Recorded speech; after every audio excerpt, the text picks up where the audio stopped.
आज का क्लासेस में आप सभी को स्वागत है। जो आज लेक्चर नंबर 3 है। कौन सा है? Lecture number 3, chapter 2, class 10 science. यानी कि आपका चैप्टर का नाम है अम्ल, क्षारक एवं लवण। जो आप लोगों ने देखा 2 चैप्टर 2 क्लास मतलब चैप्टर जो पीछे रासायनिक अभिक्रिया एवं समीकरण था, इसके बाद उसको पूरा कंप्लीट करने के बाद इसमें जो है आपको अम्ल, क्षारक एवं लवण जो चैप्टर पढ़ाया जा रहा है लेक्चर नंबर 2 कंप्लीट हो चुका है। और हमको लगता है अपने आप में कि अच्छा से नहीं समझ में आ रहा है, कि समझाने नहीं आ रहा है, कि लोगों को लाइक शेयर और न कमेंट आ रहा है। आप लाइक करें या ना करें, सब्सक्राइब करें या ना करें, यदि गलती हो तो तुरंत आप कमेंट में बताएं कि आपको यहां से ये गलत है, ये मेरे को समझ में नहीं आ रहा है, उसको मैं समझाने का प्रयास करूंगा। ठीक है, चलते हैं अब आज लेक्चर नंबर 3 जो क्रियाकलाप 2.6 को हमको समझाना है। ठीक है, तो इसमें पढ़ाया है कि 2.1.4 अम्ल एवं क्षारक परस्पर कैसे अभिक्रिया करते हैं। पॉइंट है कि अम्ल एवं क्षारक परस्पर कैसे अभिक्रिया करते हैं। और रहा बात क्रियाकलाप में कि प्रणाली में लगभग 2 ml सोडियम हाइड्रोक्साइड का घोल लीजिए एवं उसमें 2 बूंदे फिनोल्फिनिल विलयन डालिए। विलयन का रंग क्या है? क्रियाकलाप करके ही सब करना है, यानी कि 2 ml सोडियम हाइड्रोक्साइड लेना है और उसमें 2 बूंद फिनोल्फिनिल को विलयन में घोल में डालना है। ठीक है, फिर है कि इस विलयन में एक एक बूंद तनु एसीएल विनियल मिलाइए। पहले था सोडियम हाइड्रोक्साइड माने क्षार था, फिर दूसरा में है एसीएल माने कि अम्ल है। क्या अभिक्रिया मिश्रण के रंग में कोई परिवर्तन आया, उसमें रंग में कोई परिवर्तन आया कि नहीं आया, उसके बारे में चर्चा करना है। अम्ल मिलाने के बाद फिनोल्फिनिल का रंग क्यों बदल गया, उसके बारे में भी जानकारी लेना है। अब उपरोक्त मिश्रण में मतलब जो मिश्रण इधर की है सोडियम हाइड्रोक्साइड की कुछ बूंदे मिलाइए। जो मिश्रण हुआ उसमें सोडियम हाइड्रोक्साइड की फिर मिलाना है बोले। क्या फिनोल्फिनिल पुनः गुलाबी रंग का हो गया? फिनोल्फिनिल गुलाबी रंग का है, उसको फिर गुलाब हो गया। आपके विचार से ऐसा क्यों होता है? इसका जवाब जो है पुनः देखिए आपको ऐसा मिलता है। उपयुक्त क्रियाकलाप में हमने प्रेक्षण किया कि अम्ल द्वारा क्षारक का प्रेक्षित प्रभाव तथा क्षारक द्वारा अम्ल का प्रभाव समाप्त हो जाता है। माने ये पता चला कि क्रियाकलाप करने के बाद कि अम्ल द्वारा क्षारक का प्रेक्षित प्रभाव तथा क्षारक द्वारा अम्ल का प्रभाव समाप्त हो जाता है। हम लोग यही पढ़े थे कि अम्ल का प्रभाव खत्म कौन करता है? क्षार करता है। और क्षार का प्रभाव कौन खत्म करता है? अम्ल। जैसे एक था क्वेश्चन पढ़े से कि पेट में एसिडिटी अम्ल बढ़ जाने के कारण, जो कि अम्ल बढ़ जाते हैं, तो किससे इसको खत्म किया जा सकता है, मतलब समाप्त किया जाता है? पीड़ित व्यक्ति को किसको किया जाता है? तो हम लोग पढ़े थे कि क्षार द्वारा समाप्त करते हैं। पढ़े थे पीछे, जो वही बोला कि उपयुक्त क्रियाकलाप में हमने प्रेक्षण किया कि अम्ल द्वारा क्षारक का प्रेक्षित प्रभाव अथवा क्षारक द्वारा अम्ल का प्रभाव समाप्त हो जाता है। हम लोग यही सीखे। अभिक्रिया को इस प्रकार लिख सकते हैं, जैसे सोडियम हाइड्रोक्साइड था और अम्ल था, दोनों को जब अभिक्रिया कराएं तो लवण माने NaCl सोडियम क्लोराइड प्राप्त हुआ और जल प्राप्त हुआ। अब इसी को जो है बुक में दिया हुआ है। अब फिर है कि अम्ल एवं क्षारक की अभिक्रिया के परिणाम स्वरूप लवण तथा जल प्राप्त होते हैं। अम्ल एवं क्षारक, देखो अम्ल है या क्षारक है। अम्ल है क्या है? क्षारक है। जैसे हाइड्रोक्लोरिक अम्ल है, सोडियम हाइड्रोक्साइड क्षारक है, आई अम्ल है। ठीक है, सभी लोग यहाँ पर देखेंगे अम्ल एवं क्षारक की अभिक्रिया के परिणाम स्वरूप लवण तथा जल प्राप्त होते हैं। यानी कि लवण NaCl लवण और प्लस में क्या प्राप्त हुए? जल प्राप्त हुए तथा इसे उदासीनीकरण अभिक्रिया कहते हैं। इसी को उदासीनी अभिक्रिया कहते हैं। और उदासीन में समानतः उदासीनीकरण अभिक्रिया को इस प्रकार लिख सकते हैं, माने कि क्षारक और प्लस में अम्ल को लवण प्लस जल मिल जाए तो हम समझ जाएंगे कि उदासीनी अभिक्रिया हुआ है। क्या हुआ है? उदासीनी अभिक्रिया हुआ है। अब आगे डिटेल इसको समझाने का प्रयास करते हैं। देखिए क्या होता है।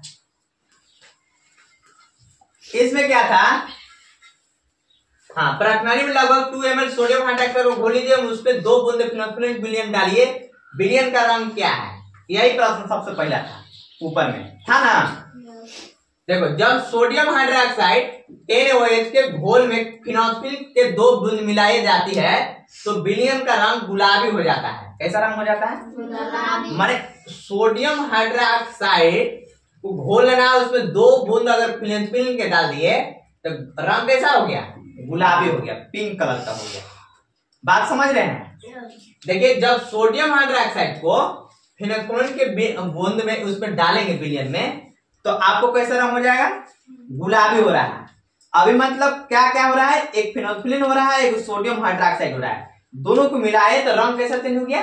गुलाबी। अच्छे से तरह कर समझिएगा आप लोग। फिर एक क्या है, इसका कारण क्या है? आखिर ऐसा तो फिनोल्फिन एक संकेतक है, माने इंडिकेटर, हमें संकेतक मतलब सूचक है। फिनोल्फिन पढ़े थे ना पीछे, संकेतक है और सूचक है, पढ़े ना। तो फिनोल्फिन एक सूचक है, माने संकेतक है, जो अम्लीय और क्षारीय विलयनों में अलग अलग रंग दिखाता है।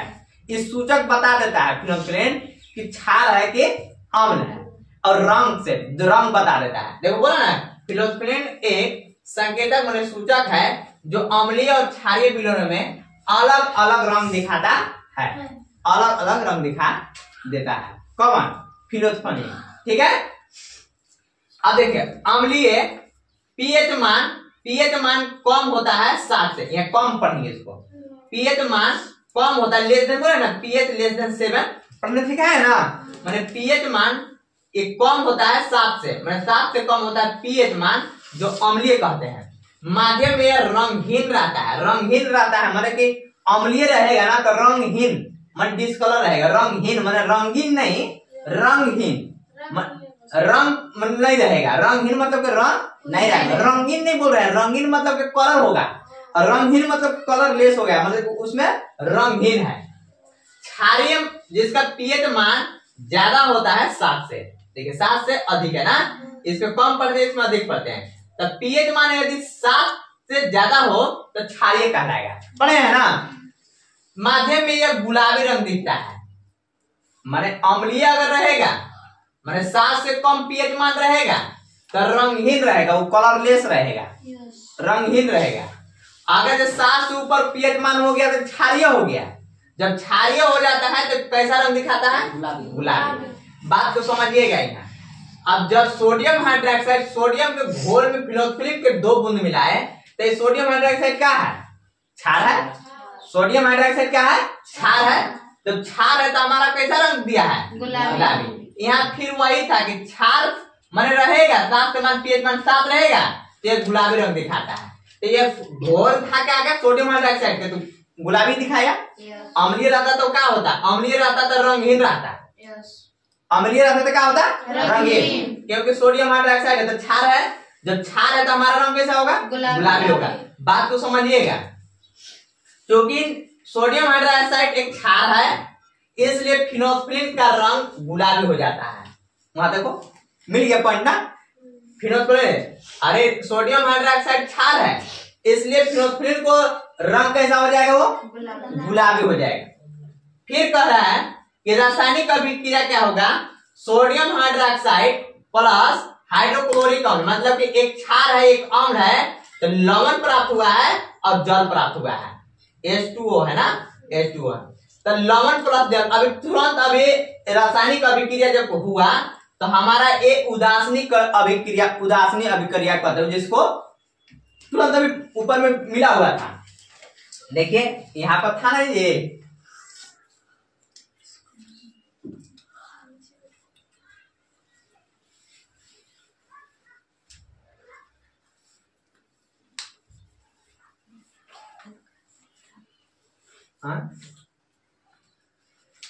वैसे पीछे नीचे जाएगा।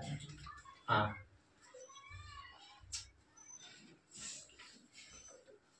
देखिए देखिए अभी हुआ ना कि क्षारक प्लस अम्ल के लवण प्लस जल, तो इसी को क्या कहते हैं? उदासीन अभिक्रिया कहते हैं। पढ़े थे अभी उदासीन अभिक्रिया, पढ़े थे ना। तो यहाँ पर वही सेम है,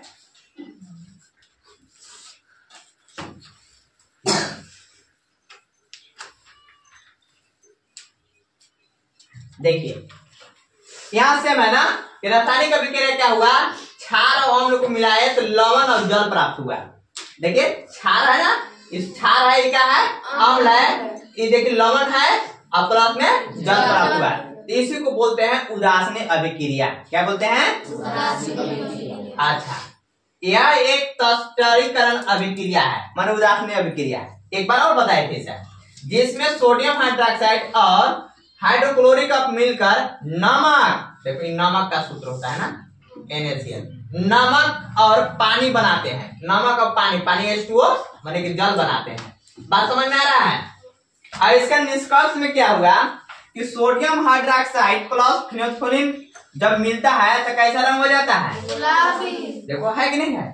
अच्छा, सोडियम हाइड्रोक्साइड प्लस अम्ल को मिलाते हैं तो रंग धीरे धीरे फीका पड़ता है, माने फीका पड़ता है मतलब कमजोर होते जाता है। सोडियम हाइड्रोक्साइड जैसे कि क्षार है, क्षार का और इसमें जब अम्ल मिलाए तो धीरे धीरे रंग इसका क्या हो जाता है? फीका पड़ता है, मतलब कमजोर हो जाता है और अंत में रंगहीन हो जाता है। जैसे जैसे ज्यादा मात्रा बढ़ाते जाएंगे तो फीका पड़ते जाएगा। क्या पड़ते जाएगा? फीका माने रंगहीन होते जाता है।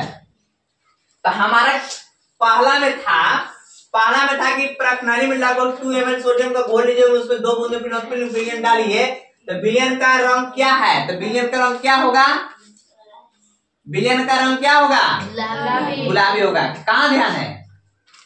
पढ़ा रहे यहाँ, तो यहाँ ध्यान होना चाहिए।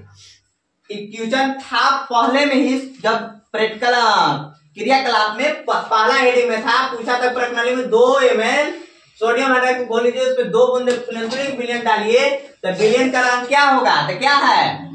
गुलाबी। किस कारण से गुलाबी हुआ? हाँ बढ़िया, बहुत बढ़िया सुनता है। किस कारण से गुलाबी हो गया? क्षार के कारण से हो गया, क्योंकि सोडियम हाइड्रोक्साइड में मिला हुआ था, इसलिए क्षार था तो क्षार में आपको क्या हो जाता है? गुलाबी हो जाता है। यदि अम्ल में रहता तो क्या होता? धीरे धीरे रंगहीन हो जाता। क्या हो जाता? रंगहीन हो जाता। अब आ रहा है, आप लोग को समझ में लग रहा है ना? अच्छा, एक और प्रश्न है कि अम्ल और क्षारक को मिलने के बाद कौन सी अभिक्रिया कहलाती है? उदासीन अभिक्रिया कहते हैं उसको। तो उससे क्या प्राप्त होते हैं? लवण प्लस जल, लवण प्लस जल, जिसको सोडियम क्लोराइड और प्लस में H2O मिलता है, NaCl प्लस H2O। यहां से प्रश्न 3 बना। चलते हैं, अब नेक्स्ट है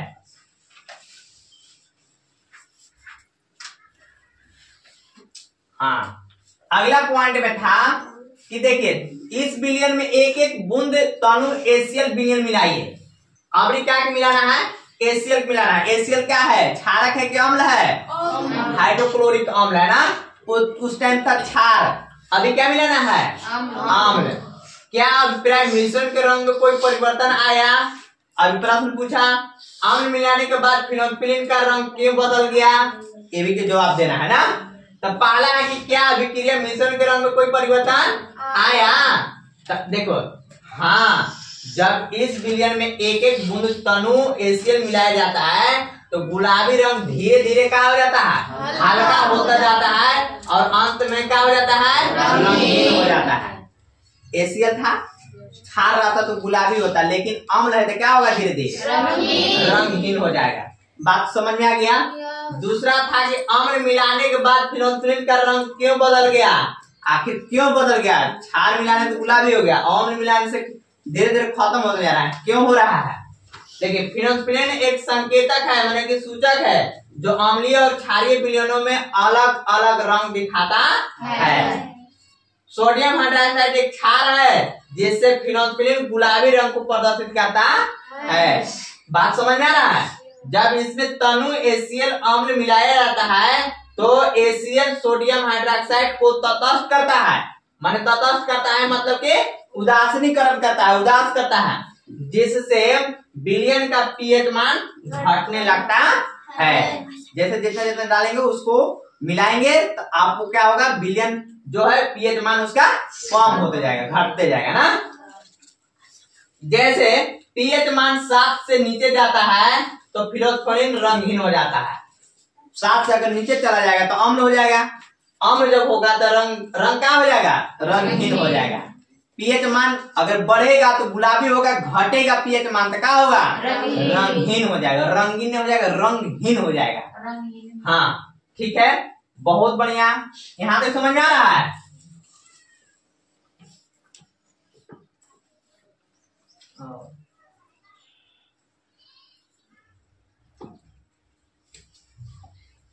रासायनिक अभिक्रिया तत्संश्लेषणीय अभिक्रिया, सोडियम हाइड्रोक्साइड प्लस अम्ल को लवण प्लस जल प्राप्त होता है, रासायनिक अभिक्रिया हुआ। यह एक तत्संश्लेषणीय अभिक्रिया है जिससे क्षार और अम्ल मिलकर नमक और पानी बनाते हैं। कहाँ नमक, नमक गलती लिखा गया ना, नमक बने है, कहाँ है नमक, NaCl को नमक होता है ना, नमक और पानी बनाता है। संकेतक की फिनोल्फिन का रंग परिवर्तन कैसे होता है देखिए, माध्यम है जब क्षारीय रहेगा, देखिए माध्यम, देखिए क्षारीय है माने कि 7 के से ज्यादा है, पीएच मान यदि 7 से ज्यादा होगा तो क्षारीय कहलाएगा। इसका रंग कैसा होगा, गुलाबी होगा। तटस्थ मतलब उदासीनीकरण, पीएच मान 7 रहता है तो उदासीनीकरण होता है, जब उदासीनीकरण होगा तो रंगहीन होगा। यदि पीएच मान 7 से भी कम रहेगा तो अम्लीय होगा, जब अम्लीय में क्या होगा, रंगीन हो जाएगा। यहाँ तो कोई दिक्कत किसी को नहीं। प्रारंभ में सोडियम हाइड्रोक्साइड, शुरुआत सोडियम हाइड्रोक्साइड था ना, प्लस फिनोल्फिन था तो कैसा रंग हो गया, गुलाबी। जब धीरे धीरे HCl मिलाया जाता है माने अम्ल मिलाया जाता है तो पीएच मान कम होता जाता है और रंग हल्का होने लगता है। जब पूरी तरह तटस्थ माने पीएच मान 7 हो जाता है, प्राप्त हो जाती है तो रंगहीन हो जाता है। यहाँ पे किसी को तकलीफ, कोई तकलीफ नहीं है ना। अब देखिए, अब उपरोक्त मिश्रण में सोडियम हाइड्रोक्साइड को कुछ बूंदे मिलाइए, फिर से कह रहा है बूंदे मिलाइए। क्या फिनोल्फिन पुनः गुलाबी रंग का हो गया? आपके विचार से ऐसा क्यों होता है? अब यही वाला प्रश्न के जवाब हो रहा है, क्या फिनोल्फिन पुनः गुलाबी रंग का हो गया? हाँ, उत्तर हाँ हो गया था, देखे थे। हाँ, जब सोडियम हाइड्रोक्साइड की कुछ बूंदे पुनः मिश्रण में मिलाई जाती है तो फिनोल्फिन फिर से गुलाबी का रंग हो जाता है। अम्ल मिला दिए थे, रंगीन हो गया था, फिर से मिला देंगे फिनोल्फिन, फिर क्या हो जाएगा, रंगीन। क्या हो जाएगा, रंग का हो जाएगा, गुलाबी रंग का हो जाएगा ना। आपके विचार से ऐसा क्यों होता है भाई? हाँ, पहले जब HCl मिलाया माने अम्ल मिलाया गया था तब सोडियम हाइड्रोक्साइड तटस्थ हो गया था, मतलब उदास हो गया था, जिससे विलयन का पीएच मान 7 या 7 उससे नीचे चला गया था, माने नीचे चला गया था, ठीक है। और फिनोल्फिन रंगहीन हो गया था, रंगहीन मतलब कि डिस्कलर हो गया था, पीएच मान कम हो गया था अम्ल मिलाने के कारण से ना। अब जब सोडियम हाइड्रोक्साइड माने कि क्षार को फिर से मिलाया गया और अम्ल में फिर से क्षार मिला दिए, मिलाया जाता है तो विलयन फिर से क्षारीय, पीएच मान 7 से ज्यादा हो गया, बन जाता है। क्योंकि फिनोल्फिन क्षारीय माध्यम में गुलाबी रंग दिखाता है, इसलिए विलयन का रंग फिर से गुलाबी हो जाता है। रासायनिक व्याख्या इसको कैसे लिख देंगे कि हाइड्रोक्लोरिक अम्ल में फिर से क्या मिला दिए हैं, सोडियम हाइड्रोक्साइड मिला है, क्षार ज्यादा मिला दिए तो लवण मिला और जल मिला। तो हम समझ गए कि HCl ने पहले सोडियम हाइड्रोक्साइड को तटस्थ किया था जिससे रंगहीन आ गई थी। अब फिर सोडियम हाइड्रोक्साइड मिलाने से विलयन फिर से क्षारीय हो गया जिससे फिनोल्फिन गुलाबी हो गया। पहले था कि सोडियम हाइड्रोक्साइड था, उसमें अम्ल मिला दिए थे तो तटस्थ हो गया था, माने उदास हो गया था, इसलिए कलर लेस हो गया था, डिस्कलर हो गया था, रंगहीन हो गया था। फिर से अम्ल जो था फिर से सोडियम हाइड्रोक्साइड मिला दिए, माने कि क्षार को मिला दिए तो अधिक हो गया, इसलिए फिनोल्फिन मिलाने से फिर से गुलाबी का रंग वापस आ गया। आगे समझ में? अब जो है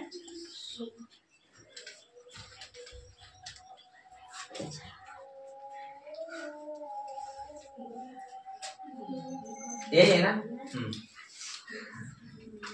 फिर कह रहा है, हाँ वहां से ही अब है, वो उसको समझ में आया कि नहीं आया, वो समझ में आया कि नहीं आया, फिर से उसको पुनः बता देते हैं क्या है।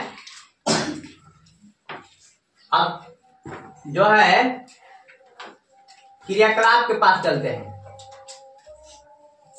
यही क्रियाकलाप था ना, यही क्रियाकलाप था। अब पूरा पूरी समझ में आ जाएगा आपको। देखिए क्रियाकलाप 2.6, देखो प्रणाली में लगभग 2 ml सोडियम का घोल लीजिए एवं उसमें 2 विलियन का डालिए। विलियन का रंग क्या है बताइए? गुलाबी हो गया। अच्छा, इस विलियन में एक एक बूंद तनु एशियल विलियन मिलाइए। अब फिर मिलाना है। क्या मिश्रण के रंग में कोई परिवर्तन आया? कैसा हो गया रंग? रंगीन हो गया। यहाँ तक समझ में आ गया। फिर एक अम्ल मिलाने के बाद फिनोल्फिन का रंग क्यों बदल गया? क्यों बदल गया? क्षार के कारण। अम्ल मिलाने के बाद फिनोल्फिन का रंग क्यों बदल गया? इसलिए कि पीएच मान क्या हो गया? कम हो गया, अधिक हो गया। 7 से पीएच मान कम हो गया, इसलिए अम्ल हो गया। अम्ल में फिनोल्फिन का रंग क्या हो जाता है? डिस्कलर, रंगहीन करते जाता है। कैसा हो जाता है? अच्छा, अब यहाँ से अब उपरोक्त मिश्रण में सोडियम हाइड्रोक्साइड को कुछ बूंद मिलाइए। माने अम्ल में अब क्या मिलाना है? सोडियम हाइड्रोक्साइड मिलाना है। क्या फिनोल्फिन पुनः गुलाबी रंग का हो गया? हाँ हो गया। क्यों हो गया? आपके विचार से ऐसा क्यों होता है? क्योंकि अम्ल की मात्रा में यदि क्षार की मात्रा मिलाया जाए, अधिक अभिक्रिया कराया जाए तो पीएच मान बढ़ेगा, 7 से अधिक होगा, जो कि 7 से अधिक होने के बाद फिनोल्फिन को मिलाने से गुलाबी रंग का हो जाता है। तो यही है कि उपरोक्त क्रियाकलाप में हमने प्रेक्षण किया कि अम्ल द्वारा क्षार का प्रेक्षित प्रभाव तथा क्षार द्वारा अम्ल का प्रभाव समाप्त हो जाता है। अभिक्रिया को इस प्रकार लिख सकते हैं, सोडियम हाइड्रोक्साइड को हाइड्रोक्लोरिक अम्ल मिलाए तो लवण प्लस जल प्राप्त होता है। अब इसी को कहते हैं हम क्या? उदासीन अभिक्रिया बोलते हैं। कि अम्ल और क्षार की अभिक्रिया के परस्पर अभिक्रिया कैसे करते हैं? तो अम्ल और क्षार की अभिक्रिया के परिणाम स्वरूप लवण तथा जल प्राप्त होते हैं तथा इसे उदासीन अभिक्रिया कहते हैं। तब पता चल गया उदासीन अभिक्रिया किसे कहते हैं। तो अम्ल और क्षारक के साथ अभिक्रिया कराते हैं तो लवण और जल प्राप्त होते हैं, उसी को बोलते हैं उदासीन अभिक्रिया। क्या कहते हैं? उदासीन अभिक्रिया। अब हमको समझ में आ गया होगा क्रियाकलाप 2.6। सही है, समझ में आ गया। आगे बढ़े। अब देखिए थोड़ा पॉइंट आगे और है, इसमें क्या है यहाँ तक समझ में आ गया। प्रणाली लगभग 2 ml सोडियम, अब एक फिर से दोहरा देते हैं। प्रणाली में लगभग 2 ml सोडियम को घोल लीजिए, उसमें 2 बूंद फिनोल्फिन विलियन डालिए। विलियन का रंग क्या है? तो गुलाबी है। कारण क्या हो गया? क्योंकि कारण यह है कि फिनोल्फिन जो है एक सूचक है। समझ आ रहा ना? अच्छा, यहाँ से चलिए अब ये सब बता दिया हुआ है, इसमें बता दिए हैं, माध्यम भी बता दिया गया है। फिनोल्फिन पूरा गुलाबी रंग का हो गया, कहाँ हो गया था? आपके विचार से ऐसा क्यों होता है? इस सभी का जवाब मिल गया। अब यहाँ से हमको बनाना है। देखो 2.1.5 अम्लों के साथ धात्विक ऑक्साइड की अभिक्रिया पढ़ना है। अम्ल के साथ अब धात्विक ऑक्साइड को पढ़ेंगे। क्या पढ़ेंगे? धात्विक ऑक्साइड। देखो धात्विक ऑक्साइड मेटेलिक ऑक्साइड जिसको बोलते हैं, आमतौर पर आधारीय बेसिक प्राकृतिक होते हैं, मतलब क्षारीय आधारीय प्राकृतिक होते हैं। जब ये अम्लों के साथ अभिक्रिया करते हैं तो लवण और जल का निर्माण होता है। यह एक तटस्थीकरण अभिक्रिया माने प्रतिक्रिया होती है।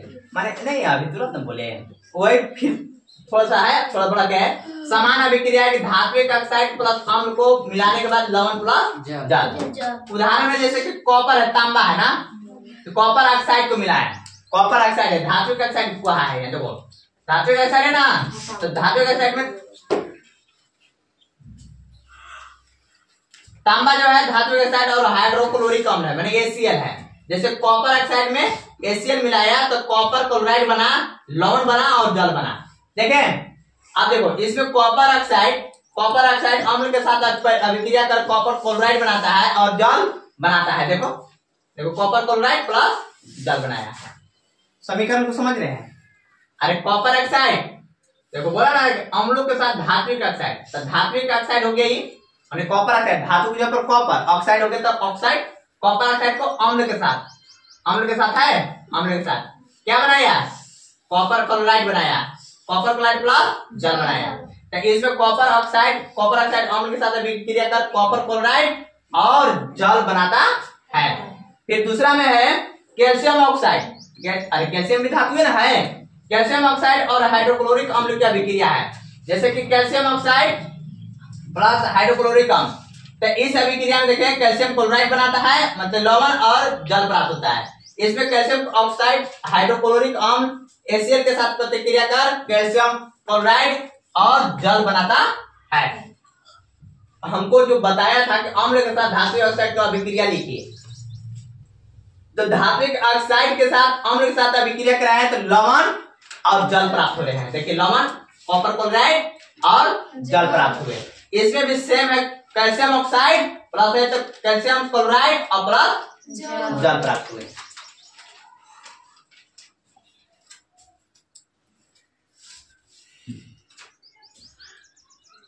क्रियाक्रम 2.7 है। 2.6 समझ में आ गया? अब 2.7 समझना है। क्या है 2.7? बीकर में कॉपर ऑक्साइड की अल्प मात्रा लीजिए। बीकर में, एक बीकर मतलब समझते हैं ना, डाला में ऑक्साइड की अल्प मात्रा लीजिए। अल्प मात्रा मतलब थोड़े सा, मतलब कम, एवं हिलाते हुए उसमें धीरे धीरे तनु हाइड्रोक्लोरिक अम्ल मिलाइए। उसमें लेना है और हाइड्रोक्लोरिक अम्ल मिलाते जाना है। ठीक है। विलयन के रंग पर ध्यान दीजिए। मैंने विलयन जो है घोल है उसमें रंग ध्यान देना है। कॉपर ऑक्साइड क्या होगा? 2.7 में ज्यादा नहीं है, बस इतना ही का प्रश्न पूछना है, यही वाला है आप लोग के। अब थोड़ा सा बताना है कि आखिर इसका रंग कैसा हुआ। तो देखिए यह प्रयोग कॉपर ऑक्साइड और हाइड्रोक्लोरिक अम्ल के बीच होने वाले अभिक्रिया को दर्शाता है। माने कौन कौन के? कॉपर ऑक्साइड और हाइड्रोक्लोरिक अम्ल को अभिक्रिया को दर्शा रहा है। ठीक है। प्रक्रिया में है क्या कि एक बीकर में थोड़ी मात्रा में कॉपर ऑक्साइड लेना है। क्या लेना है? कॉपर ऑक्साइड लेना है। उसमें धीरे धीरे तनु हाइड्रोक्लोरिक अम्ल मिलाना है और हिलाना है उसको। ठीक है। विलयन के रंग में परिवर्तन देखें। क्या विलयन का रंग परिवर्तन हुआ? सामान्यतः प्रतिक्रिया क्या है? कॉपर ऑक्साइड प्लस अम्ल को कॉपर क्लोराइड और H2O बनाया है। जैसे कॉपर ऑक्साइड, कॉपर एक काले रंग का ठोस होता है। कॉपर कैसा होता है? देखिए कॉपर ऑक्साइड, कॉपर होता है पहले पीला टाइप होता है, देखिए होंगे लाल है? लेकिन जब कॉपर ऑक्साइड हो जाता है, जल उगड़ जाता है, वो काला हो जाता है। कैसा हो जाता है? देखो कॉपर ऑक्साइड एक काले रंग का ठोस होता है। जब यह हाइड्रोक्लोरिक अम्ल के साथ प्रतिक्रिया करता है, माने उसको मिलाते हैं, अभिक्रिया कराते हैं, तो नीले रंग का हो, और नीला होता है, नीला से कॉपर, कॉपर होता है नीला, यानी ना, तो नीले हरे रंग का कॉपर क्लोराइड विलयन बनता है। विलयन की बात चल रहा है। ये कैसा रंग का हो जाएगा विलयन? नीले हरे रंग का कॉपर क्लोराइड विलयन बनता है। फिर पुनः समझिएगा। देखिए कॉपर ऑक्साइड एक काले रंग का ठोस होता है। जब यह हाइड्रोक्लोरिक अम्ल के साथ प्रतिक्रिया करता है तो नीले और हरे रंग का कॉपर क्लोराइड हो जाता है। कॉपर क्लोराइड जो है ना, ये कैसा हो जाएगा? नीले और हरे हो जाएगा। पहले कैसा था कॉपर ऑक्साइड? काला था। क्या था? काला। जब अम्ल के साथ प्रतिक्रिया किया तो कैसा रंग परिवर्तन कर दिया? नीले और हरे। ठीक है। तो क्लोराइड विलयन बनता है। इस प्रतिक्रिया में जल भी निर्मित होता है, माने जल भी बनता है। इसमें ज्यादा नहीं है।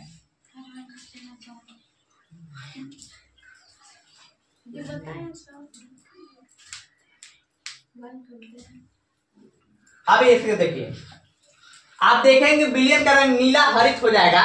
अब नीला हरित हुआ ना, एवं कॉपर ऑक्साइड भूल जाता है। विलयन का नीला हरित रंग अभिक्रिया में कॉपर क्लोराइड के बनने के कारण होता है। माने रंग परिवर्तन नीला हरित क्यों हुआ? क्योंकि कॉपर क्लोराइड में बन गया, इस कारण से हो गया। धातु ऑक्साइड एवं अम्ल के बीच होने वाली समान अभिक्रिया को इस प्रकार लिख सकते हैं। कैसे? धातु प्लस ऑक्साइड को मिलाते हैं तो अम्ल, अरे धातु ऑक्साइड प्लस अम्ल को मिलाते हैं तो लवण प्लस जल प्राप्त होते हैं। अब उपरोक्त अभिक्रिया के लिए समीकरण लेकर उसे संतुलित कीजिए। क्षारक एवं अम्ल के अभिक्रिया के समान धातु ऑक्साइड अम्ल के साथ अभिक्रिया करके लवण और जल प्रदान करते हैं। अतः धातु ऑक्साइड को क्षारकीय ऑक्साइड भी कहते हैं। धातु ऑक्साइड को उसको क्षारकीय ऑक्साइड भी कहते हैं, यानी कि पीएच मान 7 से अधिक हो। अब 2.16 क्षारक के साथ धात्विक ऑक्साइड की अभिक्रिया है। अब क्षारक के साथ है, वो अम्ल के साथ था, अब क्षारक के साथ। क्रियाक्रम 2.5 में हमने कार्बन डाइऑक्साइड एवं कैल्शियम हाइड्रोक्साइड चूने का पानी के बीच कोई अभिक्रिया देखी होगी। और 2.5 जो है 2.5 जो अभिक्रिया कराए थे तो देखे थे क्या, चूने के पानी से मिलाए थे कैल्शियम हाइड्रोक्साइड ना के बीच कोई अभिक्रिया देखी। कैल्शियम हाइड्रोक्साइड जो एक क्षारक है, कैल्शियम हाइड्रोक्साइड का है एक क्षारक है, कार्बन डाइऑक्साइड के साथ अभिक्रिया करके लवण एवं जल का निर्माण करता है। ये तो लवण और जल का निर्माण करके करता है, देखते कि क्योंकि यह क्षारक एवं अम्ल के बीच होने वाली अभिक्रिया समान है, अतः हम यह निष्कर्ष निकाल सकते हैं कि आधात्मिक ऑक्साइड अम्लीय प्रकृति के होते हैं। आधात्मिक ऑक्साइड जो होता है अम्लीय होता है और धात्विक ऑक्साइड जो होता है क्षारीय होता है। आधात्मिक माने देखो यहाँ पर ना कि आधात्मिक ऑक्साइड अम्लीय प्रकृति के होते हैं और धात्विक ऑक्साइड क्या होता है क्षारीय प्रकृति के होते हैं। बस इतना ही इसमें था, ठीक है। अब जो है 2.7 के बाद आपको यहां से यही था, हाँ देखिए बीकर में कॉपर ऑक्साइड अल्प मात्रा में हिलाते हुए उसमें धीरे धीरे तरल हाइड्रोक्लोरिक आप मिलाइए। विलयन का रंग ध्यान दीजिए, कॉपर ऑक्साइड का क्या हुआ, कॉपर ऑक्साइड का रंग क्या हो गया बताओ। विलयन के रंग पर ध्यान दीजिए, कॉपर ऑक्साइड का क्या हुआ, कॉपर ऑक्साइड के देखो यहाँ पर कॉपर ऑक्साइड काले रंग का ठोस था, फिर धीरे धीरे क्या हो गया नीला हरे रंग का कॉपर हो गया। समझ आ गया।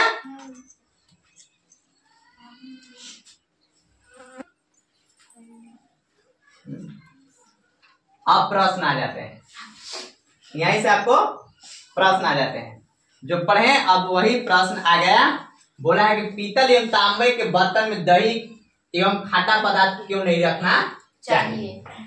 तो आप लोग को पता होगा, अब एक तुरंत बताएं। देखो पीतल और तांबे के बर्तनों में दही और खाटे पदार्थ नहीं रखने चाहिए क्योंकि रासायनिक प्रतिक्रिया खट्टे पदार्थों को अमृत तांबा या पीतल से क्रिया करके विषैले यौगिक बना देते हैं, माने विषैला पदार्थ बना देता है। प्रियांशु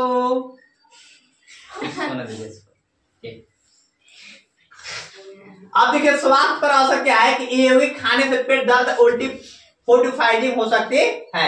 धातु के क्षारक अम्लीय पदार्थ बर्तनों को जल्दी खराब कर सकता है। समाधान है अंदर से टीन की परत लगाकर इस बर्तनों का उपयोग करें। अब देखिए, अब पीतल एवं तांबे के बर्तनों में दही और खट्टा पदार्थ क्यों नहीं रखना चाहिए, क्योंकि तांबे और पीतल जो है अभिक्रिया करके वो क्या है, अभिक्रिया करके क्या कर देगा, वो खट्टे पदार्थ तांबे पीतल से क्रिया करके विषैले यौगिक बना देता है। माने विषैला मतलब कि क्या, खराब बना देता है और जहरीला बना देता है। जब जहरीला बना देता है तो उसको खाने से क्या होगा, उल्टी हो सकती है। देखो खाने से पेट दर्द, उल्टी, फूड पॉइजनिंग हो सकते हैं। और धातु का क्षरण जो है वो फूट सकता है। देखो क्षरण अम्लीय पदार्थ बर्तनों को जल्दी खराब कर सकता है। अम्ल जो है पदार्थ जो है खराब कर सकता है, इसलिए उसको नहीं रखना चाहिए ना। धातु के साथ अम्ल की अभिक्रिया होने पर सामान्यतः कौन सी गैस निकलती है, एक उदाहरण के द्वारा समझाइए। और इस गैस की उपस्थिति की जांच आप कैसे करेंगे बताओ। धातु के साथ अम्ल की अभिक्रिया कराते हैं, देखो धातु के जिंक हाइड्रोजन गैस निकलता है। तो बताइए कि बहुत बार कि धातु के साथ अम्ल की अभिक्रिया होने पर सामान्यतः हाइड्रोजन गैस निकलते हैं, बताएं हैं। उदाहरण यदि जिंक है तो जिंक को हाइड्रोक्लोरिक अम्ल में मिलाते डाले तो यह प्रतिक्रिया होगी कैसे, एक समीकरण लिखने के बोला है, जिंक प्लस HCl तो जिंक क्लोराइड हो गया, H2 गैस जिसका बन गया। समझ में आ गया।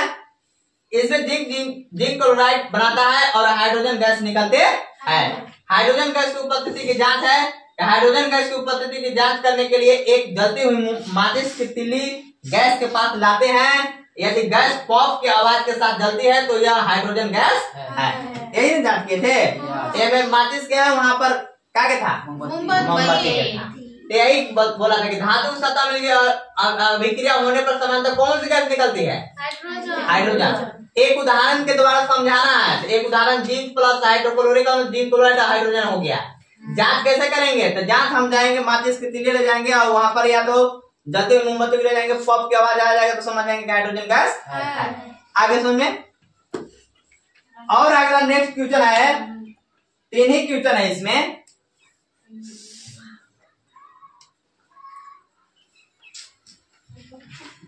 कोई धातु यौगिक एक तनु हाइड्रोक्लोरिक अम्ल के साथ अभिक्रिया करता है तो बुदबुदाहट उत्पन्न होती है।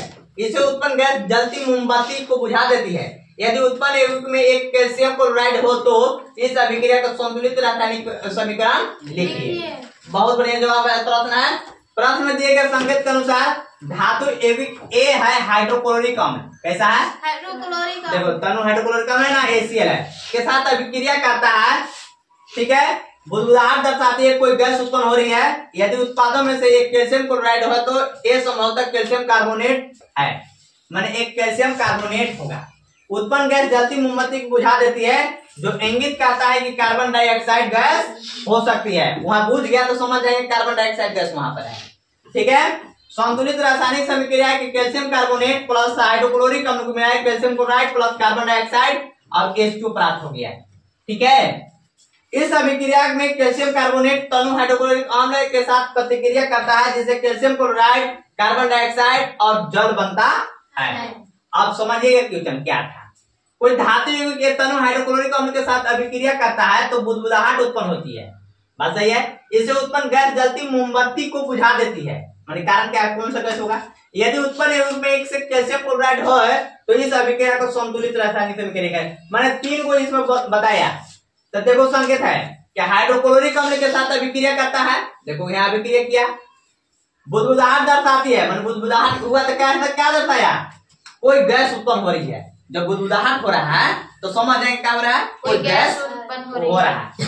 फिर तीसरा में बोल रहा था कि यदि उत्पन्न यौगिक में एक कैल्शियम क्लोराइड है तो इस अभिक्रिया को लिखे थे। यदि उत्पादन में एक कैल्शियम क्लोराइड है तो ये संभवतः कैल्शियम कार्बोनेट होगा। कैल्शियम क्लोराइड तो क्या होगा? कैल्शियम कार्बोनेट होगा। तो उत्पन्न गैस क्या होगा कि जलती मोमबत्ती को बुझा देती है।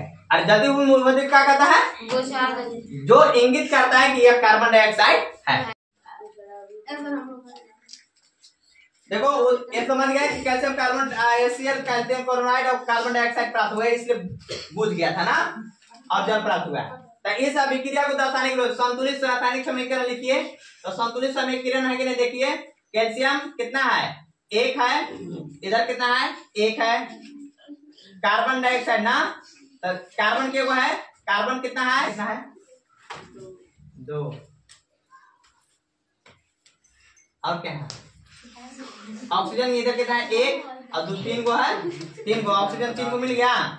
इसमें कोई दिक्कत नहीं है। देखिए कैल्शियम 1 को है, कैल्शियम 1 को है। कार्बन इधर 1 ना, कार्बन 1 हुआ तो कार्बन क्या को इधर देखो तो कार्बन 1 होना है जी।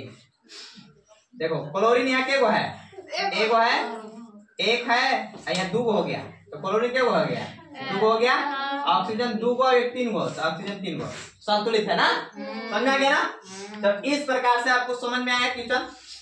यदि आपको अच्छे वीडियो लगे, आपको इसी प्रकार से अगर ये पाना है क्वेश्चन को, बने रहिए, आप चैनल से बने रहिए और एक लाइक, सब्सक्राइब और कमेंट अवश्य करें। कमेंट तो अवश्य करें ताकि जो भी कमियां होगा उसको मैं दूर करने का प्रयास करूंगा।